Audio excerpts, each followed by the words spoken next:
Okay, let's unpack this.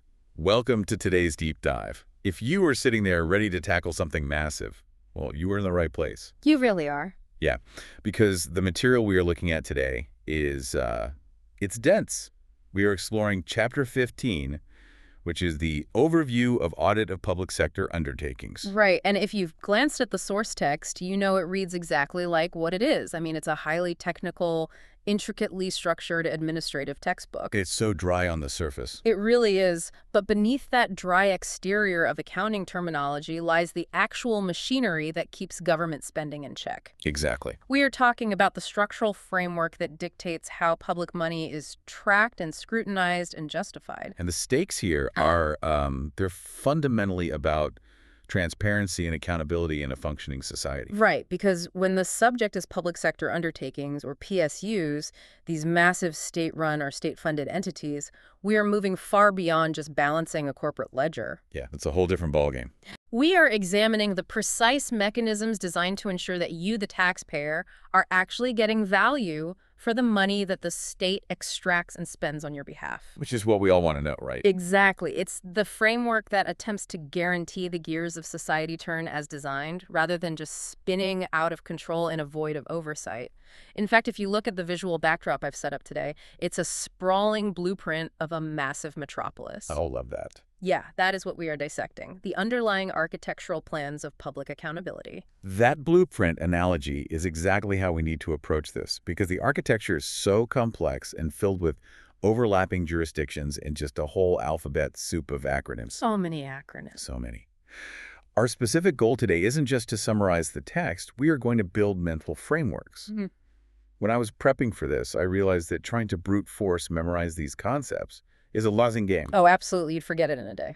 All right, so we are going to integrate specific professional memory techniques right into the conversation. Mental models, spatial associations, things like that. Which is crucial for this kind of material. Yeah, the goal is for you to walk away with this entire system permanently mapped out in your mind without feeling overwhelmed by the sheer volume of information. Okay, so to build that map, we have to start by defining the territory. What exactly qualifies an entity to be audited under this specific, rigorous public framework? Well, the sources cast a surprisingly wide net when defining a public sector undertaking.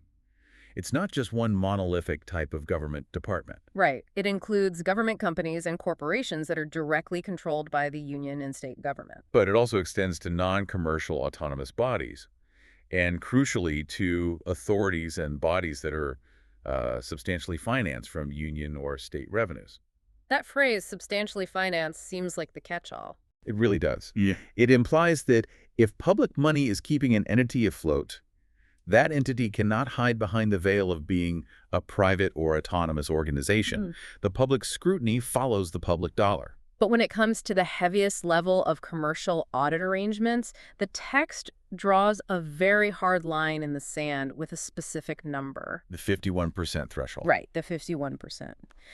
The guidelines explicitly state that for the special arrangement of a commercial audit, the equity participation by the government must be 51% or more. And this isn't an arbitrary number. No, not at all. In corporate governance, 51% represents the controlling interest. Right. It's the difference between being an investor and being the boss. Exactly. If the government owns 40% of a company, they have massive influence, sure. But at 51%, they hold the voting power to dictate the board of directors, the strategic direction, and the ultimate use of funds. But because those funds originated from the public purse, that controlling power triggers mandated accountability. You have the power to make the decisions, but you must subject those decisions to a unique, highly specialized form of independent review. And that distinction between a standard corporate audit and a public trust audit is really the foundation of this entire chapter. How so? Well, think about it. If a private venture capital firm owns 51% of a tech startup, their auditors are primarily concerned with whether the financial statements present a true and fair view of the company's profit and loss. Right. They just want to ensure the startup isn't lying to the investors. Exactly. But when the government owns 51%, the investors are millions of citizens who had no choice in contributing their tax dollars. Oh, that's a great point. Therefore, the audit goes far beyond mere mathematical accuracy. It has to evaluate legality and mandate compliance and ethical propriety. Which begs the question, Who is actually qualified to conduct an audit of that magnitude? Who are the ultimate watchdogs in this system? The sources introduce us to the Supreme Audit Institution, or SAI, of India. Okay, so the Supreme Audit Institution is the overarching authority, but it is bifurcated, right? Yes, it is. The head of this institution is the Comptroller and Auditor General of India, the C&AG. The CAG. Right, but the CAG is an individual constitutional authority. The actual operational muscle, the thousands of professionals executing the audits across the country, is the Indian Audit and Accounts Department, the IAAD. So together, the CAG and the IAAT constitute the SAI. Exactly. And furthermore, at the state level, the CAG's mandate is executed by senior functionaries known as accountants general. Okay, this is our first major hurdle of acronyms. Yeah. SAI, CAG, IAD, accountants general. To keep this hierarchy straight, let's build our first mental model for you listening. I like that. Instead of a childish rhyme, let's use a structural visualization, something you might use in a graduate-level organizational behavior class. Yeah, imagine a corporate organizational chart projected on a wall. A structural map is highly effective for institutional memory. How are we labeling the nodes? Well, the very top box, the overarching umbrella covering everything, is the SAI, the Supreme Audit Institution. Think of SAI as a title of the entire building. Okay, so the building itself is SAI. Right. Inside that building, you have the executive suite and the operations floor. The executive suite is the CAG, the Controller and Auditor General. They are the brain, the constitutional authority holding the mandate. Exactly. But the brain needs a body to do the heavy lifting. That operations floor filled with the actual auditors analyzing the data is the IAD, the Indian Audit and Accounts Department. And to incorporate the state level, we can visualize regional branch managers reporting directly to that executive suite. Those are the accountants general. Exactly. So your mental map is simple. The building is the SAI, the brain is the CAG, the body is the IAD, and the branch managers are the accountants general. You lock that hierarchy in, and the acronyms stop being a jumble of letters and start representing distinct functional roles in the oversight machinery. So having established the structure of the oversight body, we need to look at how they actually operate, particularly regarding those 51% government companies. Right, because the CAG does not typically deploy its own IAD staff to conduct the day-to-day foundational financial audits of these commercial entities. Why not? That would be an immense logistical bottleneck, just too many entities. Instead, the text outlines a system of directed delegation. Meaning they hire out. Yes, the CAG appoints firms of private chartered accountants to serve as the statutory auditors for these companies. But the CAG doesn't just hand over the keys and walk away. Definitely not. The guidelines are very clear that the CAG retains immense authority over these private firms. They direct the manner in which the audit must be conducted. And more importantly, the CAG possesses what the text frames almost as an oversight superpower: the right to conduct a supplementary audit or even a test audit after the private chartered accountants have finished their work. That double layer of auditing is the critical fail-safe of the public sector. How does that play out in practice? Well, private chartered accountants are highly skilled at verifying financial accounting standards. But as we discussed, public sector accountability requires looking through a different lens. Right. A private CA might confirm that a PSU spent $10 million on a new headquarters and properly depreciated the asset on their balance sheet. The math is perfect. Okay. But the CAG, through a supplementary audit, might step in to ask if that $10 million expenditure bypassed mandatory public procurement laws, or if building a new headquarters aligned with the entity's parliamentary mandate in the first place. It's the difference between checking the math and checking the motive. Precisely. The supplementary audit ensures that the unique, rigorous standards of public governance are applied even when private sector professionals do the initial groundwork. It is a brilliant system of checks and balances. It leads us directly into the fundamental philosophy of why these audits exist at all. The sources break down the basic elements of any public sector audit into a distinct relationship between three parties. The core triangle of accountability. Let's map this triangle out so you can visualize the dynamics at play. The three parties are the auditor, the responsible party, and the intended users. So the auditor is the independent judge, the Supreme Audit Institution, and its delegated personnel. And the responsible party is the management of the public sector undertaking. These are the executives and civil servants actually deploying the state's resources. The third corner, the intended users, is arguably the most complex. Because the text notes that public sector auditing augments the confidence of the intended users. The intended users technically include the Parliament and the legislature who need this data to make policy decisions. But fundamentally, the ultimate intended users are the public, the citizens, the Right. taxpayers. Right. The concept of augmenting confidence is crucial. In a democratic system, the public cannot physically inspect every bridge built or every hospital funded by their taxes. We just don't have the time or expertise. Exactly. So they delegate that massive task to the auditor. The auditor's report is the mechanism that allows the public to trust that the responsible party is acting competently and legally. If the auditor finds deviations from accepted standards, the public's confidence is protected because the system caught the error. And if the auditor finds no issues, the public's confidence is validated. To remember this dynamic, let's use a real-world high-stakes analogy instead of an abstract acronym. Think of commercial aviation. The aviation safety model maps perfectly onto this triangle. Right. In aviation, the responsible party is the airline CEO and the maintenance crew. They are the ones actually building and maintaining the planes. And the intended users are the passengers sitting in the cabin. The passengers don't know how to inspect a jet engine, they just want to know it's safe to fly. Exactly. The auditor is the independent aviation safety inspector. The inspector assesses the engine, which is the responsible party's work, and issues a safety certificate, which is the report, so the passengers, the intended users, can fly with confidence. The auditor bridges the knowledge gap between the people doing the work and the people relying on the outcome. The inspector doesn't build the plane, and the passengers don't inspect it. The entire system relies on the absolute independence and rigor of that inspector. Keep that aviation triangle in mind whenever you think about the three parties of an audit. Now, what exactly is the inspector looking for? The text doesn't just outline one method of inspection. No, it details 5 highly specific types of audits conducted by the CAG. These are the 5 distinct lenses through which public sector operations are scrutinized. Let's list those out. The 5 categories are financial audit, compliance audit, performance audit, comprehensive audit, and propriety audit. Each serves a fundamentally different purpose, and a single government entity might be subjected to several of these simultaneously. This is a dense list. Financial compliance, performance, comprehensive propriety. Before we dive into the nuances of each, we need a memory technique to lock these 5 categories in your brain. When studying complex frameworks, sentence mnemonics, where the first letter of each word corresponds to the concept, are incredibly effective. Provided the sentence makes logical sense within the context of the subject matter. So we need a sentence built from FCP, PC, P, and it should relate to the overarching theme of oversight and governance. Let's think. FCPC. How about funding controls prevent corporate pitfalls? Oh, I like that. Let's test the alignment. Funding for financial audit. Controls for compliance audit. Prevent for performance audit. Corporate for comprehensive audit.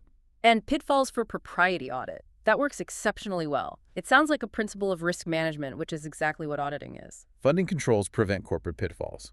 Memorize that sentence, and you instantly have the 5 pillars of public sector auditing. Now let's explore what each of those pillars actually looks like in practice. To do this, let's invent a massive hypothetical public sector project. Let's say the government has established a 51% owned PSU to build and operate a multi-billion-dollar high-speed rail network across the country. A perfect canvas. Infrastructure projects of that scale trigger every conceivable oversight mechanism. Let's start with the first pillar, the financial audit. This is the bedrock. In our high-speed rail example, the financial audit is asking, are the balance sheets accurate? Did the enterprise accurately report the billions spent on land acquisition, steel, and labor? Are the ticket revenues being properly logged without leakage? Exactly. It is strictly about the numbers presenting a true and fair view of the financial reality. It's the baseline. You can't assess anything else if the math is a lie. But the math being correct doesn't mean the project is legal. That brings us to the second pillar, the compliance audit. Compliance moves beyond the ledger and looks at the rulebook. The text defines this as checking whether the entity followed all relevant laws, rules, and regulations. So for the high-speed rail, the compliance auditor isn't just looking at the invoice for the steel tracks. They are asking, did the PSU follow the mandatory competitive bidding laws when they awarded the contract for that steel? Right. Did they adhere to federal environmental regulations when laying tracks through a protected wetland? Did they comply with state labor laws regarding the construction workers? The math might be perfect, but if the steel contract was quietly handed to the CEO's brother-in-law without a public tender, it is a massive compliance failure. So financial is the math, compliance is the law. Which brings us to the third pillar, performance audit. The text dedicates a massive amount of space to this, and we're going to do a deep dive into it shortly, but in brief, performance audit looks at the actual outcome. Precisely. If financial asks, is the math right? And compliance asks, was it legal? Performance asks, did it actually work? Right. For the high-speed rail, the performance auditor asks, does the train actually reach the promised speed of 300 kilometers per hour? Does it arrive on time? Is the ridership meeting the initial projections used to justify the billions of dollars spent? You can have perfect math and perfect legal compliance, but if the train is slow empty and constantly breaking down, the performance is a failure. The fourth pillar is the comprehensive audit. This one sounds similar to performance, but the text frames it as a much broader, holistic review. A comprehensive audit looks at the entire enterprise from a strategic macro-level perspective. Instead of just looking at the speed of one train line, it evaluates the overall functioning of the PSU. Is the management structure optimized? Is the debt-to-equity ratio sustainable for the next 20 years? Is the technology they adopted already becoming obsolete? It's an evaluation of the overall health and strategic direction of the enterprise, often used when an entity is consistently underperforming or facing systemic challenges. Finally, we reach the fifth pillar, the propriety audit. This is arguably the most fascinating and subjective of the five. The text says it evaluates the wisdom, faithfulness, and economy of expenditure. Propriety is where the audit moves from the objective to the philosophical. It is the ultimate test of public trust. Let's return to our high-speed rail. Let's say the PSU executives decide to furnish the conductor's cabin with imported hand-stitched leather seats costing $50,000 each. The financial audit will find that the $50,000 was accurately recorded. The compliance audit will find that the executives had the legal authority within their budget to approve office furnishings. Right. The performance audit might find that the train still runs perfectly on time, but the propriety auditor steps in and asks, was it wise? Was it a faithful use of taxpayer money? Exactly. Does a conductor need a luxury sports car seat to safely operate a train? The answer is no. It violates the principle of propriety. Even if an expenditure is legal and accurately accounted for, if it is lavish, unnecessary, or offends the public conscience, it fails the propriety test. That is a staggering amount of power to hand to an auditor, to judge not just the legality but the wisdom of a government decision. It requires an incredible degree of independence. Which is exactly why the CAG is established as a constitutional authority protected from the whims of the political executives they are auditing. If they could be fired by the government for questioning the wisdom of a tech project, the propriety audit would cease to exist. Funding controls prevent corporate pitfalls. Financial compliance, performance, comprehensive propriety. Keep the high-speed rail example in mind, and you will understand the distinct lens of each audit type. Now, out of those five pillars, the source text focuses heavily on one in particular, dedicating a specific framework to it. We are moving into the deep dive on the performance audit. The emphasis on performance auditing reflects a modern evolution in governance, doesn't it? It does. Historically, public audits were almost entirely focused on compliance, catching fraud and ensuring budgets weren't exceeded. But as governments grew more complex, citizens began to realize that preventing theft wasn't enough. A government department could flawlessly follow every rule, spend exactly their allotted budget, and still deliver a completely useless program. And that's where the text uses a defining phrase for the ultimate goal of a performance audit, determining whether taxpayers or citizens have received value for money. Value for money. It is the perfect encapsulation of what the public actually cares about. And to measure this elusive concept of value, the framework utilizes the famous 3 E's. Economy, efficiency, and effectiveness. These three metrics are the core of any performance evaluation. Effectiveness is about achieving the intended goals. Did the vaccine program actually lower disease rates? Efficiency is about the ratio of inputs to outputs. Did we deliver those vaccines using the optimal amount of staff and resources without massive bottlenecks? But the text spends a significant amount of time parsing the definition of the first E, which is economy. The definition of economy in the text is meticulously worded. It says it is minimizing the cost of resources used for an activity having regard to appropriate quantity, quality, and at the best price. The critical nuance there is the phrase, having regard to appropriate quantity, quality. There is a dangerous misconception that economy simply means finding the cheapest option. In the context of a public audit, cheapness is often the enemy of economy. Thus economy. Exactly. Judging economy implies forming an opinion on how resources, human, financial, and material, are deployed. If a public hospital procures the absolute cheapest surgical gloves on the market, but those gloves tear 30% of the time, leading to surgical delays and increased infection rates, that procurement decision was a catastrophic failure of economy. They minimize the initial cost, but entirely ignored the appropriate quality parameter, resulting in a massive downstream waste of resources. So economy is a balancing act.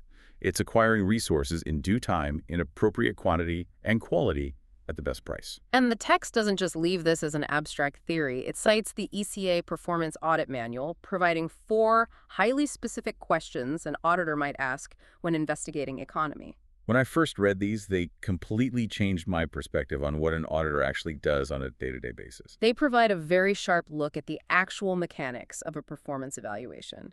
Let's walk through the 4 questions highlighted in the manual. Question 1. Have the best prices been obtained for consultancy services? This is a classic starting point.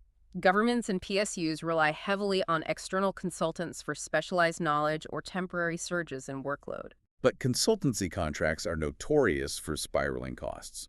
An auditor looking at economy will scrutinize these contracts. Did the PSU hire a premium international consulting firm at $5,000 a day to do a basic market analysis that a local university research department could have done for a fraction of the cost? It's not about whether the consultants did good work. It's about whether the price paid was justified by the specific need. Question 2 is the one that really surprised me. Is there potential for reducing the cost of sickness absences? It surprises many people because they view audits strictly through the lens of capital expenditure, buying steel, building roads. They forget that the largest resource deployed by most public entities is human capital. Sickness absences are a massive financial drain. But how does an auditor judge that? People get sick. It's a biological reality, not a financial decision. True, a baseline level of illness is inevitable, but an auditor is looking for systemic anomalies. If a specific division within a public utility has a sick leave rate 400% higher than the national average, that is a red flag. Oh, I see. It might indicate a toxic management culture leading to stress leave. Or a physical environment with unsafe working conditions. Or simply a lack of management oversight allowing employees to abuse the system. Whatever the root cause, it represents taxpayer money paying for unproductive time. An auditor checking economy will highlight this inefficiency because fixing the underlying HR issue directly saves public funds. That makes perfect sense. They are auditing the health of the system literally. Question 3 looks at logistics. Are there procedures in place to ensure that transport costs of food aid are the lowest available?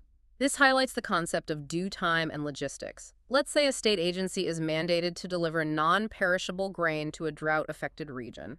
The grain doesn't spoil quickly, and the drought relief timeline allows for a 2-week delivery window. If the agency utilizes a premium expedited trucking fleet that charges top dollar, when a slower, cheaper freight train network could have met the 2-week deadline, they have failed the economy test. The output was achieved, but the transport cost was not optimized against the required timeline. Which leads perfectly into the final question.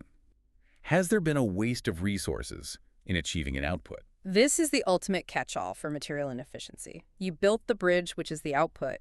But did you order 20% more concrete than the engineering specs required, which ended up hardening the trucks and being thrown away? The goal was achieved, but the path to achieving it was littered with wasted public resources. These 4 questions, consultancy prices, sickness absences, transport logistics, and material waste, create a comprehensive picture of what a performance auditor is hunting for under the banner of economy. To help you retain this, let's use the spatial memory technique. Imagine walking onto a chaotic factory floor. A spatial walkthrough is an excellent way to link disparate concepts. What are we seeing on this factory floor? As you open the door, the first thing you see is a man in a very expensive Italian suit holding a clipboard standing around doing very little. That is your overpriced consultant. Checking the price of consultancy services. Got it. You walk past him, and you see an entire row of workstations completely empty, covered in dust. The cost of sickness absences. You look out the loading dock doors, and instead of regular freight truck, there is a luxury helicopter trying to load crates of cheap grain. Transport costs of food aid not being the lowest available. Finally, you look in the corner of the factory, and there is a massive mountain of perfectly good, unused raw materials being shoveled into an incinerator. A literal waste of resources in achieving an output. The consultant, the empty desks, the helicopter, the incinerator. If you visualize that chaotic factory floor, you have perfectly internalized the ECA manual's parameters for an economy audit. It is a vivid illustration of how value is destroyed without a single dollar necessarily being stolen. So true. Now, we have defined the entities, the watchdogs, the types of audits, and the deep mechanics of measuring performance. But an audit report, no matter how rigorous or damning, is ultimately just a stack of paper. The CAG has no power to arrest people or fire executives. Which brings us to the final and perhaps most crucial piece of the puzzle. What happens to the reports? Where does the accountability actually occur? The text introduces us to the ultimate parliamentary watchdogs, the Public Accounts Committee, or PAC, and the Committee on Public Undertakings, or COPU. This is where the technical accounting framework intersects with the democratic governance. The CAG submits their reports to the legislature. But a parliament of several hundred politicians cannot collectively debate the minutiae of every audit. They delegate this to specialized, incredibly powerful committees. Let's examine the Public Accounts Committee, the PAC, first. The text explains that the PAC exercises financial control over the functioning of government departments. Their mandate is broad. They suggest alternative policies, they examine whether money was spent within the approved limits, and they dictate the form in which financial estimates should be presented to Parliament. The PAC is traditionally one of the most feared and respected committees in a parliamentary system. They are the ones who summon the top civil servants, the permanent secretaries of vast ministries, and force them to publicly explain the failures identified in the CAG reports. It is the moment where the bureaucracy is forced to answer to the elected representatives. However, the text highlights a profound constitutional limitation placed on the PPEN. This was the most fascinating part of the text for me. It states, the committee does not comment upon a policy approved by Parliament. We need to pause and deeply consider why that rule exists. It goes to the very heart of the separation of powers. Parliament is composed of elected representatives. They have the democratic mandate to make policy, even if that policy is economically inefficient or highly experimental.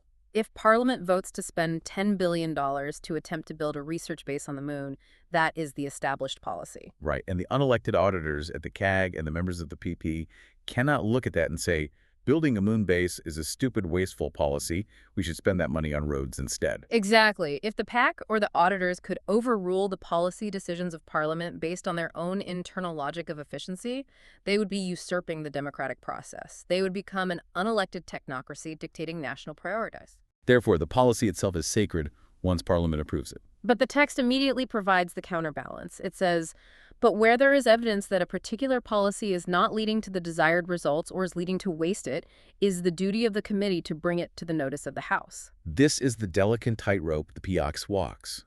They cannot attack the idea of the moon base. But if the CAG report reveals that the space agency bought rocket fuel at a 500% markup from an unverified vendor, or if they spent $5 billion and haven't even finalized a blueprint, the PIACs must ruthlessly expose that failure of execution.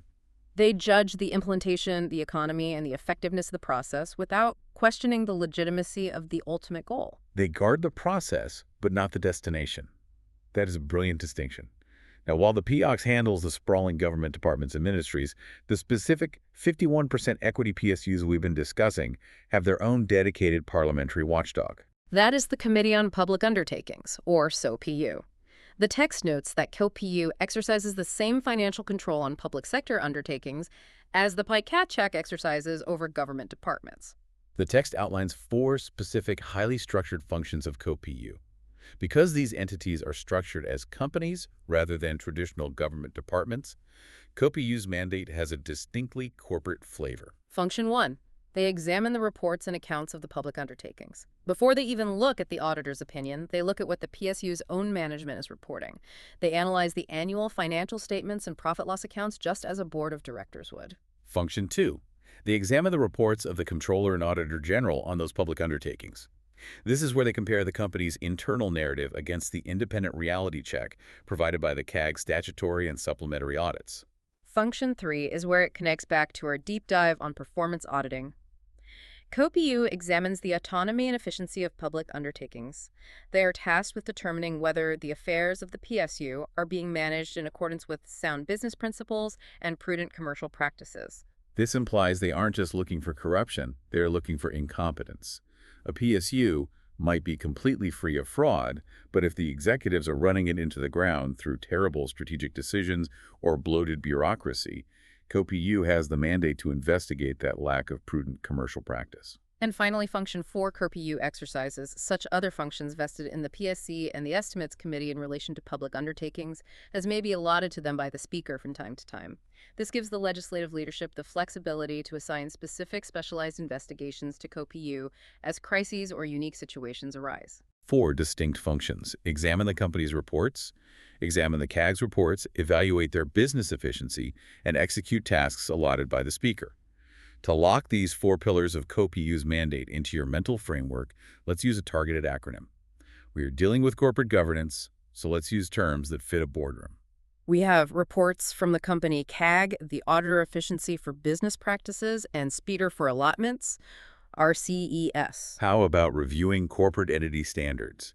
Reviewing for reports of the undertaking, corporate for CAG auditor reports, entity for efficiency and business principles, standards for Speaker allotments. Reviewing corporate entity standards. It is professional, logically sound, and perfectly encapsulates what a parliamentary committee overseeing public enterprises is fundamentally doing. Whenever you need to recall the role of CoPU, remember that they are reviewing corporate entity standards. We have navigated through an immense amount of structural architecture today. Let's trace the blueprint from start to finish to ensure the mental map is solid. We began by defining the territory public sector undertakings, specifically those where the government holds a 51% controlling equity stake, necessitating rigorous public oversight. We introduced the ultimate watchdogs using our organizational chart. The overarching building is the SAI Supreme Audit Institution. Inside is the executive brain, the CAG, directing the operational body, the IAD, with regional branch managers, the accountants general. We discussed the commercial audit process where private chartered accountants do the groundwork, but the CAG retains the superpower of supplementary and test audits to ensure public trust standards are met. We visualize the 3 parties of an audit through the aviation safety model. The airline CEO, which is the responsible party, the passengers, the intended users, and the independent safety inspector, the auditor, whose report augments the confidence of the public. We then mapped out the 5 types of audits with the principle funding controls prevent corporate pitfalls: financial compliance, performance, comprehensive, and propriety. We took a massive deep dive into performance auditing, focusing on the pursuit of value for money through the 3 E's: economy, efficiency, and effectiveness. We walked through the chaotic factory floor to remember the ECA manuals, parameters for economy, the overpriced consultant, the empty desks of sickness absences, the luxury helicopter transporting food, and the incinerator wasting resources.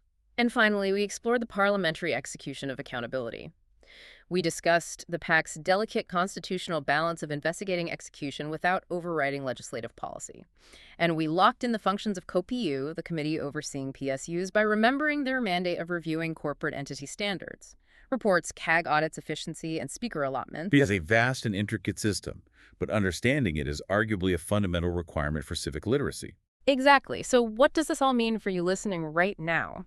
It means that the next time you read a headline about a massive government infrastructure project or a state-owned enterprise reporting losses, you aren't just reacting to the raw numbers. You have the analytical framework to ask the right questions. You know who is responsible for checking the math, who checks the legality, and who evaluates the actual performance. I want to leave you with a final thought to consider, building on the concept we've woven throughout this discussion. The text states repeatedly that the purpose of public sector auditing is to augment the confidence of the intended users.